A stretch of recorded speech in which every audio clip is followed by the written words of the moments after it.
Football പ്ലേയേഴ്സിൻ്റെ blind site improve ചെയ്യാൻ എന്താണ് ചെയ്തത്, എസ്പെഷ്യലി ഡിഫൻഡേഴ്സിൻ്റെ ഈ ബ്ലൈൻഡ് സൈറ്റ്. കാരണം ഈ ബ്ലൈൻഡ് സൈറ്റ് ക്ലിയർ ചെയ്ത് കഴിഞ്ഞാൽ ഒരു പരിധി വരെ നമുക്ക് ഈ വിഷൻ ഇമ്പ്രൂവ് ചെയ്യാം. അതിന് പറയുന്ന പേരാണ് പെരിഫറൽ വിഷൻ ഇമ്പ്രൂവ് ചെയ്യണം.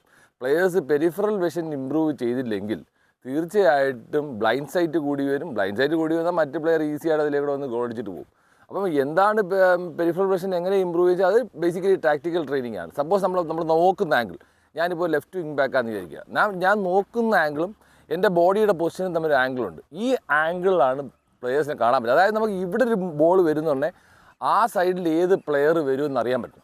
അതായത് ഇവിടുന്ന് ഒരു ബോൾ വരുന്നു, അപ്പോൾ അവിടുന്ന് വരുന്ന പ്ലെയറിൻ്റെ മൂവ്മെൻറ്റ് നമുക്ക് കാണാൻ പറ്റണം. അതാണ് പെരിഫറൽ വിഷൻ എന്ന് പറഞ്ഞത്.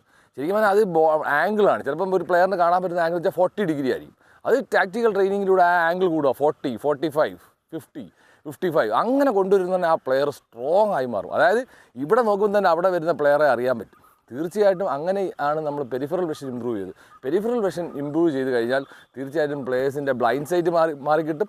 ഈ ബ്ലൈൻഡ് സൈറ്റ് എന്ന് വെച്ചാൽ പ്ലെയേഴ്സ് നമ്മൾ ഏരിയ കൂടെ വരുന്ന നമുക്ക് ജഡ്ജ് ചെയ്യാനായിട്ട് പറ്റും. അപ്പോൾ ഒരു പ്ലെയർ നമ്മളെ കീഴ്പ്പെടുത്താനായിട്ട് പറ്റും, അല്ലെങ്കിൽ ഡിഫൻസിന് കൺഫ്യൂഷൻ ആയിരിക്കും. അപ്പോൾ പെരിഫറൽ വിഷൻ ഇമ്പ്രൂവ് ചെയ്യുക. ഫുട്ബോൾ ഇനിയും വ്യത്യസ്തമായ വീഡിയോ കാണാം.